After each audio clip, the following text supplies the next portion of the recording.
here with us today. Claudia is the author of the ABCs of HBCUs. Claudia, tell me a quick synopsis of who you are and how you got to where you are today. Sure. Well, thank you for having me, first of all. I'm Claudia Walker. I am a wife. I'm a mom of three. I've been a teacher for about 15 years and a very proud alum of Spelman College. And where I am now, it's been a long road, but when I was at Spelman, I was an English major. So I always had a love of literature and writing. And I guess that field of study, along with being an educator, a mom, an advocate of HBCUs, led to me writing the book, The ABCs of HBCUs. Now, sometimes there are some things that you see them and you're like, wow, why didn't I think of that? And that's what I thought when I saw this, like, wow, this is a great idea. How did you come up with the idea of writing a book, The ABCs of HBCUs? So every year I try to take a trip to Georgia. My mom is from Georgia. I have family there, and my parents also have a home in Atlanta. So every year we take the kids and we visit family, and it's a tradition for me to take my daughter back to campus. So we go onto campus. It's usually around the holidays. So there aren't a lot of students on campus, but we go on campus, we make sure we visit the bookstore. On our most recent visit, about maybe a year and a half ago, we got the chance to go into my dorm, and we went into my dorm room, we took selfies, and it was a surreal experience because as a mom, I think it hit me, especially because we live on the West Coast. We're in California, so we don't really have the luxury of visiting HBCUs regularly, right? There aren't any here in California. So when we were in my dorm room taking selfies, it just kind of hit me, what if my daughter actually has an opportunity to go to Spelman or go to an HBCU? And we made the rounds on campus. We visited the gym. She loves playing soccer. So she stopped and was talking to the people in the gym about the different types of soccer programs and sports programs. And I'm always trying to do the hard sell. But again, we're only on campus one day out of 365, right? So that last visit, we were driving back home and I thought, well, what about my sons? My husband is not a Morehouse alum. He didn't graduate from an HBCU. So my sons really haven't had the opportunity to really get involved in the HBCU life or go on to campus. And so that's when the idea for the ABCs of HBCUs hit me. I think my youngest son was probably 2 at the time. And when we were getting on the plane and heading back to California, I just thought, how can I encapsulate this experience that I had with my daughter into something that we can have forever, into something that we can share with other children?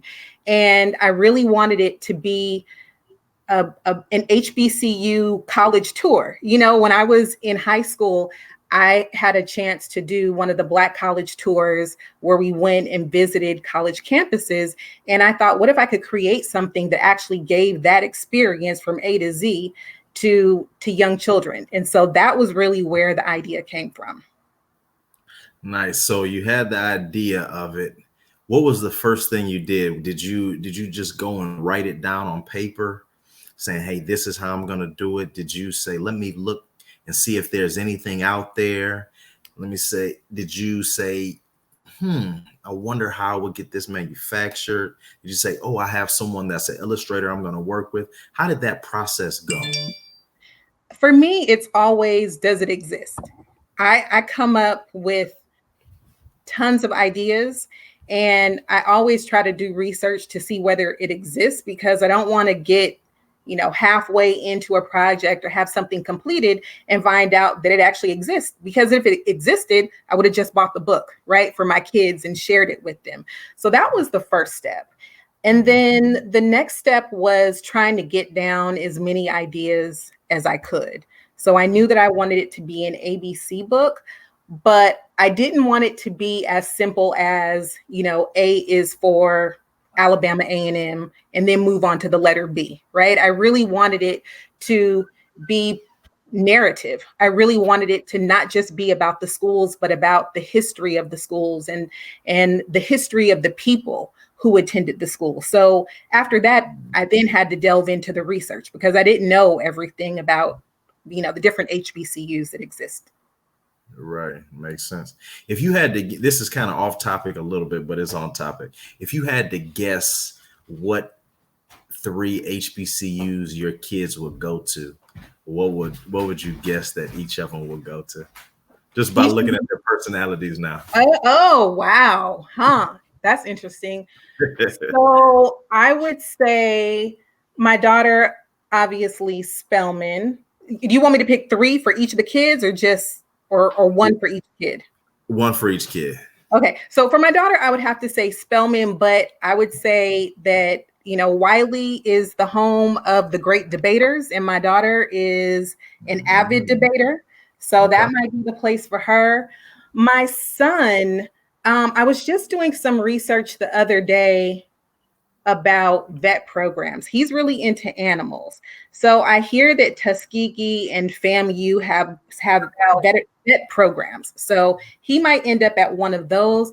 And then the youngest, he wants to be a superhero. So I have yet to find an HBCU that has a superhero and training program. So I'll have to get back to you on that one. I'm not sure. Right. Right. Makes sense. It's always cool just to think about how do you think your kids are going to grow up. And then, when you look back at it, And like, exactly. Did that fit? Right. Right. So I looked at the cover of your book and you have an illustrator. How did you find your illustrator? Jessica Boyd. So when I finished writing the book, I was excited, but then I realized, okay, we're only a third of the way done with the process. Now I've got to find an illustrator. And I was really intentional from the beginning about wanting to make sure that there were a few things. I wanted the artwork to really feel like artwork. I knew that it was a book. It's a board book. It's ABCs. Initially, you're going to think about children. But to be honest, it has so much history that I know that adults are going to love it as well. And so I wanted the artwork to really reflect that. And so I also wanted a Black artist. I on my list of, this is a little extra, but if I could ask for it, I wanted it to be someone who was an HBCU alum, but they didn't have to be. I just felt like someone who attended an HBCU wouldn't have to do any extra research. When they read the words on the page, they would immediately be able to identify with what I was depicting. And so I started, just Googling, right? Google is sometimes our best friend and our enemy. And so I started Googling for illustrators, and I found some sites where there were different illustrators, and I had recently joined Instagram, and I thought, well, this is a visual platform. Maybe I can find someone on Instagram. And I started getting discouraged because it felt like what I was looking for, I may have been overly optimistic or I was aiming too high. And probably a couple of days before, I said, you know what, maybe I just need to get this book done. Maybe I'll go with some of the other people that I've reached out to that don't necessarily have exactly what I'm looking for, but can get the job done. I ran across Jessica Boyd's Instagram and fell in love. And so I reached out to her, and the way that I knew that this was a project that I was supposed to create, it was a project that, it was part of God's assignment for me to do, is when I reached out to her, she told me she was a Spelman alum. And we started talking, and the rest is history. I mean, her artwork is a major part of why this book is something that should be in everyone's home, because it really just brings life to the HBCU experience. It's so rich. The representation for children is so authentic. It's so organic. It makes me smile. She's an amazing artist. Right. Now, in working with an artist, artists can be sensitive about their work. When she sends you a draft of F is for, FAMU and, that type of thing, and it's not something that you want, or maybe you think it can be a little bit better. How do you prod and push her to do something different without being offensive? That's a great question. So when I was working with Jessica, she would send me her initial drafts and I would go through them with my husband. First, I have to say that in general, everything she sent me was spot on, right? But when she was sending some of the initial drafts, I remember at least three instances where I looked at it with my husband and we thought, oh, well, if she just tweaked this thing or if she just added this, it would be better. And literally, before I could email it to her, she would have made those changes. Literally, the things that I wanted her to change before I could even Wow. tell her, she had made those changes. And so I think when we got to, the end stages, there was maybe one or two things. And at that point, I had nothing but respect for her work. It was like, this is your lane. You were the same way that I was able to write this without anyone telling me what to do. She took the illustrations on as her baby, and she created things that I in my wildest dream would not have imagined. So I early on realized, let me just let her do her thing. This is her lane. She knows what she's doing. This is her assignment right now. And toward the end, there were maybe one or two things that I wanted her to tweak. And it was just, hey, Jessica, can you add this? Can you do that? And it was done. So the partnership was it was easy. Right. How important is candor in a partnership to with you? Because I'm not good at that. I'm not good at telling someone boom, boom, boom, boom. And what it turns into is me starting to be a little passive aggressive as things go on. Working in the fields that you've worked in, how important is radical candor? It's incredibly important, right? Especially when you have a project that means so much to you. You want it to be as great as possible. And when I was trying to decide between an illustrator, it came down to Jessica and one other person. And with the other person that I was working with, or they were giving me some specs and some examples of what they would, creatively, what they would come up with, I got the sense that I would need to do a lot of hand holding. And I didn't really want to do that. I don't even know the terminology, right? I'm not an artist. I don't illustrate. I don't draw. So for me to try to explain to you what I want tweaked and changed and how to do it, especially thinking about the parameters of boundaries and the bleed and all of those things, it was just going to be too too stressful for me. And this was my first time doing it. When Jessica sent me the specs, there was nothing that I would have wanted her to change. She gave me here are your three options. Which one would you choose? If she had only given me one, I would have gone with that. I would have loved that. But she gave me three. And so, I was able to say, okay, this is the one that I want.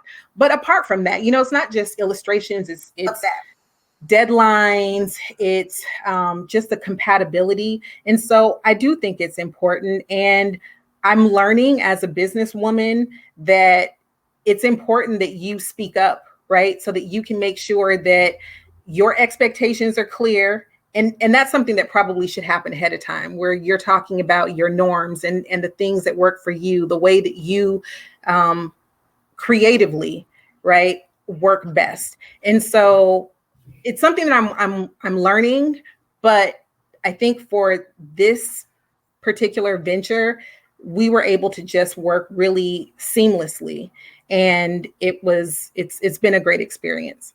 Right. Now, walk me through the manufacturing process, because you've written this book, you have your illustrations. How did you approach finding a manufacturer? And then through how many iterations did you have to go through to get it right?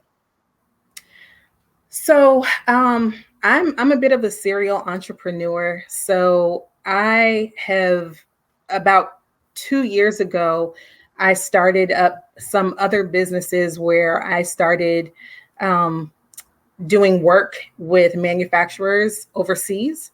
And so over the past 2 years, I've learned about that process, and I've learned how to reach out and source different manufacturers. And so fortunately, when it came time to do the printing, I had the playbook. I didn't understand the publishing industry. And so that's something that I had to learn and that I'm still learning. But I knew how to source and look for printers. Um, and I'm still, my book right now is in the pre-order phase. So I'm still waiting to get my first shipment. And so that's a bit of a little bit of tension where you're waiting and you're reaching out and staying up late because of the time difference. But fortunately, I did know how to go about sourcing printers. So Okay.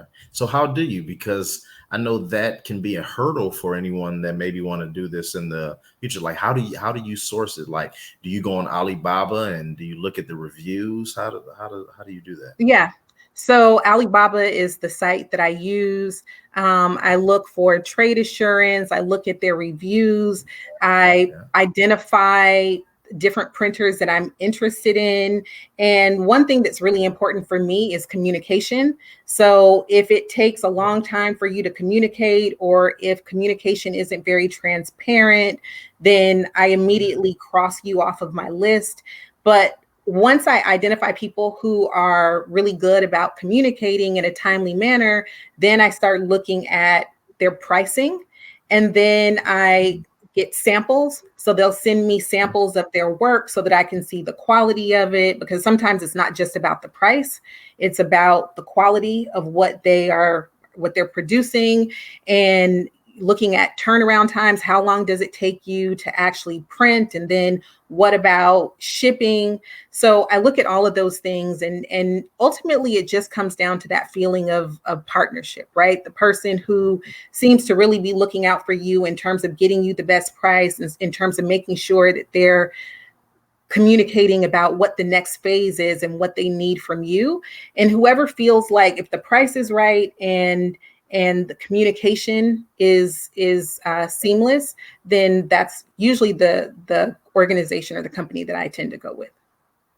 Do you go with your heart and go with feel? Because I'm somewhat of a serial entrepreneur myself, and oftentimes if it feels right in my heart, I always go with it. But I've found out that when I've done manufacturing things, a lot of times the first person that I reach out to ends up being the person that I work with. Can you speak to Interesting. that a little bit? That's interesting. I do tend to go with my heart, but I think that it's more like the series of things that I've said. So in the instance of the printer that I ended up going with wasn't necessarily the cheapest printer, but they were the ones that were constantly reaching out. So, do you have your copy now? What about the illustrations? Are the illustrations done? Can you sit? Did you get my sample? They're the people who are hungry for the business. And so when you're hungry for the business versus the person who, I'm waiting for 2 days for you to get back to me, or I sent you something, or you sent me something, but you haven't followed up to check to see whether I've received it. Even if your price is lower, I prefer the person who's hungry, because I know if there's an issue, I know that they're going to get back to me. I know that they're going to pick up the phone, or they're going to get on WhatsApp, or they're going to shoot me an email or send me something, right? So that I know where we stand. So that's how I tend to function when it comes to business. It's the Right. That person I makes can't sense. forget, That the makes a lot person of who's sense. just, yeah, the person who's constantly there. Right. How important is it that they can speak fluent English? I don't really know how that process works, because oftentimes there's that translate button. So I Yeah. never know whether you actually are communicating with me in English or if there's some kind of translator. But it is important that what you're saying is something that I understand, right? That I don't have to, Right. that like we are all able to clearly communicate. Because when you're talking about business, a simple mistake can be that can cost you money. It can be expensive. So we do need to be able to communicate effectively, but I never really know because I don't speak to them on the phone. So I never really know whether they speak fluent English or if there's a good translator. Right, Yeah. right. Makes sense. I became aware, I think it was, I don't know, I saw something where it was a video and a kid like doing the ABCs of HBCUs. Was that you? Yeah, that was my son. Yeah, these How flashcards. how cool is that? Like how has the feedback been from that? Because it got to me, and I don't really look at any content, so something has to kind of stand out. So how has that been? I think I remember seeing the comments and people were talking about how great that is. So what have you seen from an inbound perspective? It's so funny because I created the cards. So when my kids when they we started doing homeschool, Mhm. I decided to redo our living room to just really make it an authentic homeschooling space. And part of it was me just staying up late night and saying, let me create these flashcards for my 4-year-old. And I recorded a video and honestly did not think anything of it, had no plans to distribute it. It was just part of what we do at home. And the response that I have gotten from it is beyond anything that I would have imagined. It's one of those things where you don't think, I mean, obviously the book is amazing and people have not gotten the book yet. So I know that when they do get the book, that will be, something wonderful. But this was just something that we do at home. And I just happened to record a video in the morning of him, going over his ABCs. And I never imagined that people would actually want the cards. So it's been amazing. We ended up on the Shade Room, just all Wow. kinds of, yeah, it was just crazy. Wow. So yeah, it's a reminder that this is what people want, right? We want ways to educate our children outside of what the traditional establishment has said are the ways that we need to educate our kids, right? So A is for apple and B is for bear. And when you're able to use those same methods, but it's something that is culturally relevant and it's based on HBCUs, which we're all so proud, right? We rep our HBCUs. And if we're able to share that, not just our schools, but HBCUs in general with our children or with our students, that matters, and it's something that people want. So it was wonderful but surprising feedback. Right. Why did you choose to attend Spelman? Well, why not? That's My what I said. I mom, wish I could have went to Spelman. of course. Um, so my mom, again, I grew up here in Oakland on the West Coast. And so there aren't HBCUs here, but my mom grew up in Georgia and she attended Savannah State. And from, ever since I was a young child, I just remember my mom talking to me about Savannah State and talking about dorm life and her friends and the fun that they used to have. I'm sure that she used to talk about what she learned and professors, but I just remember her talking about her friends in the dorm and, propping the door open and doing somebody's hair and the dorm mother. And it just sounded fun. It sounded like this is the thing that I want to do, right? I'm in second grade or third grade or fourth grade, but my mom is talking about this college experience in a way that I've never experienced school or education before. And so I always knew from that I wanted to go to college. And then along came a different world. And that I think really personified for me everything that my mom was talking about. And it made it so real. And so I was pretty set at that point about going to an HBCU, but I didn't really know what school I wanted to go to. Additionally, I was a pretty smart student. So I was always encouraged to go to college, but never to an HBCU outside of my family. So in high school, a lot of my counselors were encouraging me to go to the local UC system. And I remember I asked my parents if I could go on a Black college tour, and it was the tour that was in the Atlanta University Center. That made sense to me because I got to visit a bunch of schools in the vicinity. Mhm. And I remember in high school going to I think it was a weekend college prep session, and they had us applying to the different UCs and the state colleges. And I remember sitting there and filling out the forms because I was interested in maybe attending a UC. And I was filling out the forms, and halfway through, I just said, I'm not filling it out. No. I'm not going to, a predominantly white institution. I'm going to an HBCU. And I went home. I told my dad. He was heartbroken, but there was nothing he can do. So I ended up, when I went on the college tour, I knew that Spelman was just a place for me. I loved the fact that it was a small campus. It was all women's, but we still had access to the other schools in the AUC. So while I was there, I did do the cross registration and I took classes at all of the other schools. Okay. And I had family that was there. So it felt safe. I knew I wanted to go away, but I had family there in case I needed them. And so it was just the ideal place for me.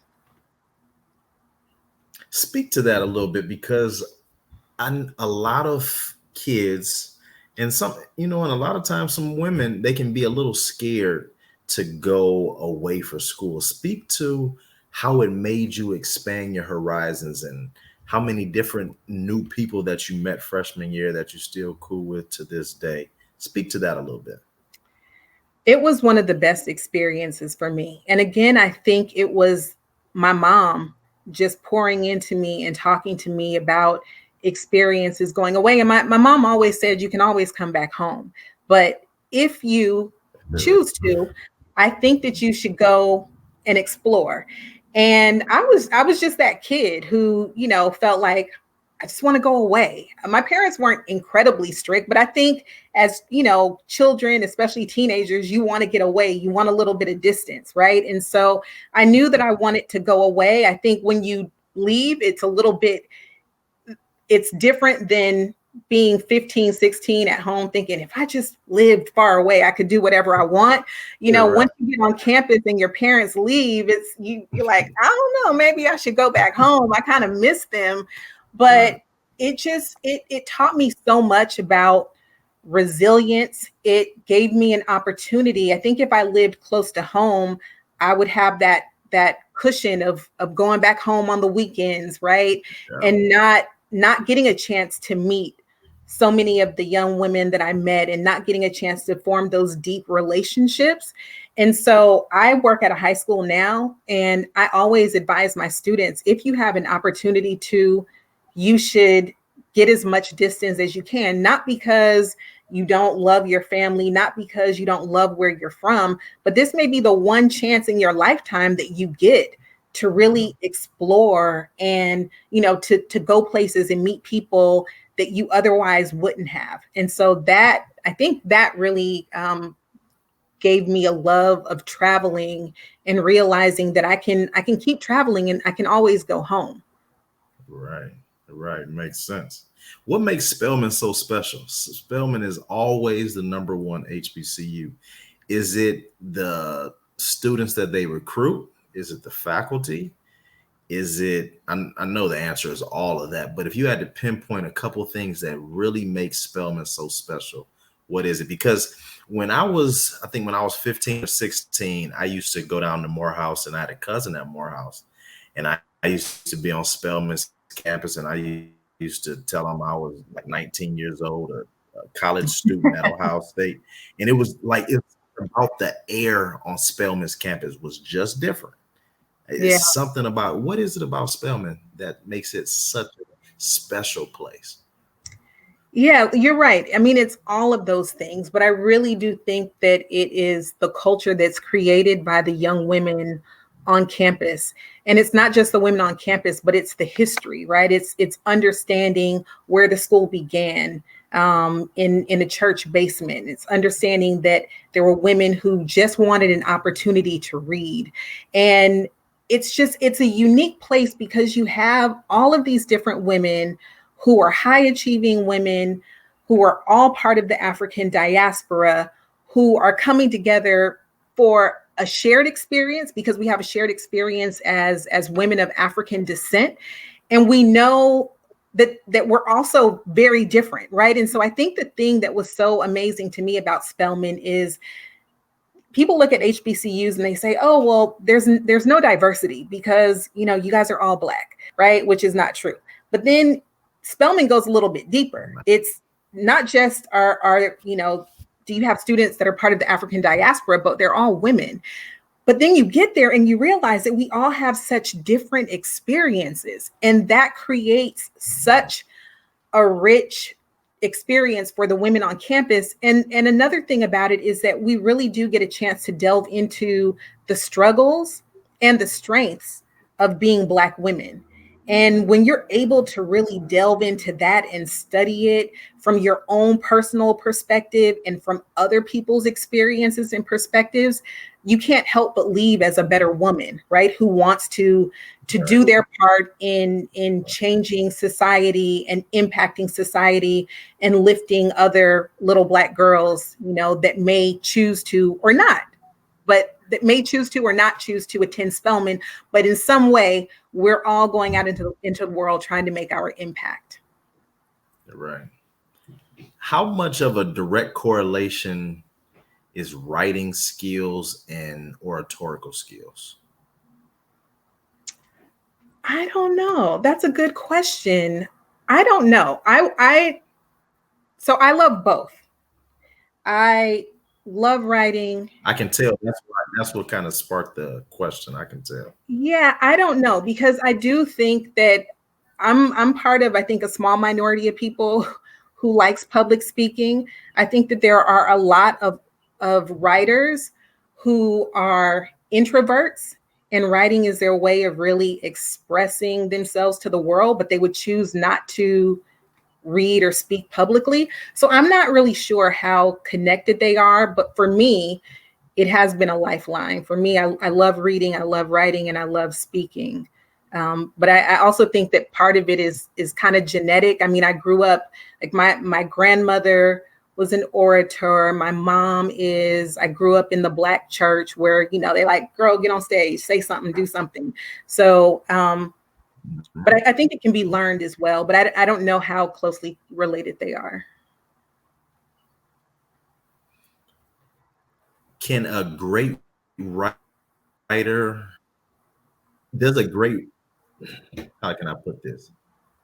Are most writers voracious readers? I think you have to be. I think you have to be. I think, I mean, I don't read as much now as I did when I had more time. Um, but I think in order to be able to hone your craft, you've got to study other people who are honing their craft.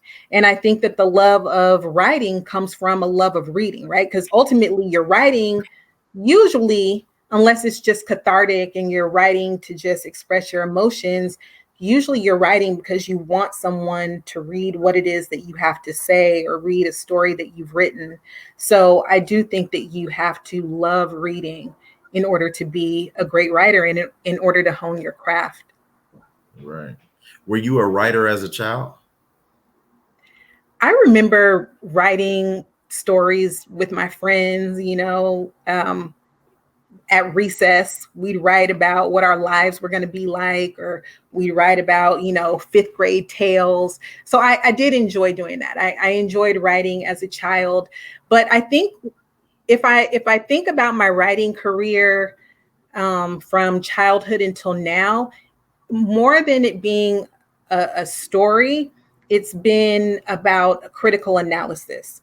So those are the types of things that I really enjoyed writing as a kid. I remember in high school, I wrote a paper about, so back in that, so I grew up in the 90s, or I was in high school in the 90s, and there was a McDonald's commercial about this boy named Calvin. And everyone in the neighborhood, I think it took place in New York, but everyone in the neighborhood was so impressed. They thought that he was different. They didn't know what was different about Calvin. They said he used to hang out on the corner and they didn't know what was different. And then at the end of the commercial, you realize the thing that was different is that he now works at McDonald's, right? And so I remember writing a paper in high school, probably as a freshman, analyzing, critiquing that depiction of my community of Black people. And I remember my teacher coming up to me and just saying, this is different. This is something you may want to think about being a writer. And then as a senior at Spelman, an English major, my senior thesis was about the representations of the Williams sisters in the media. I am a huge fan of Serena Williams and Venus. I grew up watching them play tennis. And when they first got onto the scene, they were amazing. But the media chose to, they would talk about them, but when you would see visual representations of them, they always over exaggerated their physique, right? And the girls came on the scene and they had braids and beads with the foil on the end. And when you would see pictures, it was always in the midst of a shot, and it was never graceful. But on the flip side, at the time when they came on the scene, there was a woman by the name of Anna Kournikova, and she never won anything, but she was the highest paid tennis player at the time because she fit the Eurocentric standard of beauty. And so when you would see pictures of her, it was always incredibly graceful and her hair was flowing. And so that's what my senior paper was about at Spelman. And again, my professor came up to me and said, you may want to think about writing this. Maybe you want to get it published. And so more than writing about, fairy tales, I was always critiquing and analyzing things that I saw. And I think this piece of work and where I am in my life now is recognizing it's great to critique, but when are you going to change the narrative, right? You can critique, but are you going to be part of the change that's actually challenging some of those misconceptions of African people in the media? And so that is really what this book is about. It's, recognizing that there aren't always the best images of us. But I do think that over the past several years, there have been amazing writers who have come out and that have created wonderful books for Black children that explores the experience of being a Black child and what's wonderful about being a Black child. And so this is really just my little 5 cents of adding to that. Nice. Is writing a talent or a skill? I think it can be both, like anything else, right? I think that there are people, as a teacher, that's what I try to impress upon my students, that yes, of course, there are some students who come to class and it seems like they never have to try. They're great at whatever the particular subject is. But I always tell students that if there's something that you want, so maybe you're not the best writer, or you think that there's another, scientist in your class who just seems to really understand, if it's something that you want, you can absolutely outwork them. And students usually relate to sports analogies, right? You can have someone who has that athletic ability or the writing ability, but if you work at it and if you study them and if you study other greats, you absolutely can acquire the skill. Right. Makes sense. What good has come out of this pandemic to you? Have you started to buy something online that used to waste your time going to the store? Are you doing more online things? Did you love the Patti LaBelle verses? Tell me what good came out of this pandemic for you? Okay, so I have been so in my zone that I missed the Patti Bell verses. I missed the Patti LaBelle verses, and so I feel awful about that. But a lot of things have been great about, obviously the pandemic is awful, and the ways in which we're having to distance ourselves from our family and our friends is really challenging. But this has really been the time where I've been the most productive. I have never been this productive in my life. And it's just because I have more time, and I refuse to come out of this situation in the same place that I was before. I also have been able to spend a lot more time with my family, a lot more time with my children. And I've saved a lot of money too. I used to make, I don't know how often I used to go to Target. I lived in Target, and I have saved so much money because I'm not, I'm not tempted, right? I'm home, I'm with my children, I'm working on the things that are important to me and just, spending time with family. But yeah, so I enjoy the versus challenges. I've enjoyed D Nice's sets. I've loved connecting with different people on social media. That has been great. Right. What's your take on virtual events? I'm not a big fan of them. I know they're trying to do a lot of homecomings and things like that.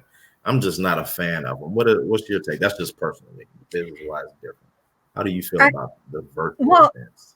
I'm happy that we're in a place like if this pandemic were to have happened 20, 30 years ago where we didn't have the same ways to connect, right? Especially when you think about schools, I don't know what we would do. So the fact that we Right. have the opportunity, I think is great, but I'm with you. I prefer the face-to-face connections. I'm not a person who always wants to be in the midst of everything, but I at least want to have the Mhm. option or the opportunity. So Right. nothing really beats the face-to-face connections that we have. Right. Claudia, how can people get in touch with you and purchase the book? Sure. So I have a website. My website is hbcuprepschool.com. On Instagram, I'm at HBCU Prep School. And the book will be available. We'll start shipping in December. The flashcards that we have are available on our website for purchase. And I'm just looking forward to really giving young people and schools and teachers and families an opportunity to bring the HBCU experience into their homes for their children and their students. When you wrote the book, how important was it to find a domain and an Instagram name that was available?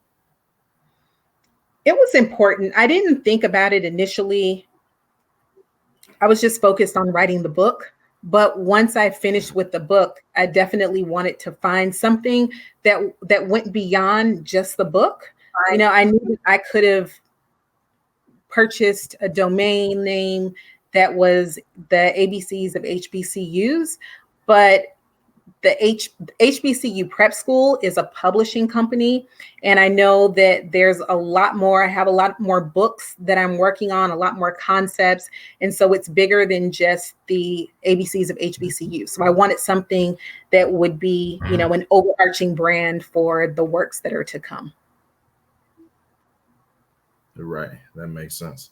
I really think that video of your son going through the flashcards, I think that's going to be the absolute best marketing piece that, you can come up with all types of like really intricate or even expensive, high quality things. But I think that's going to be the best. Like if you really run Facebook and Instagram ads and then run some LinkedIn ads against mothers and fathers, sky's the limit. I was talking to my husband about that, and it's funny that it was literally probably seven something in the morning, just taking a video of him doing that. But I agree. I think it's probably the fact that it's unpolished. It's just us doing what we typically do that hits so differently. So yeah, I'm excited. Right. Claudia, thank you for your time. I really wish you the best, and I'm going to order a couple for my kids as well. Thank you, Todd. I enjoyed talking to you. All right. Thank you. Hopefully, we'll do it again on the next book. All right, sounds good. Okay. Have a good day. Take care.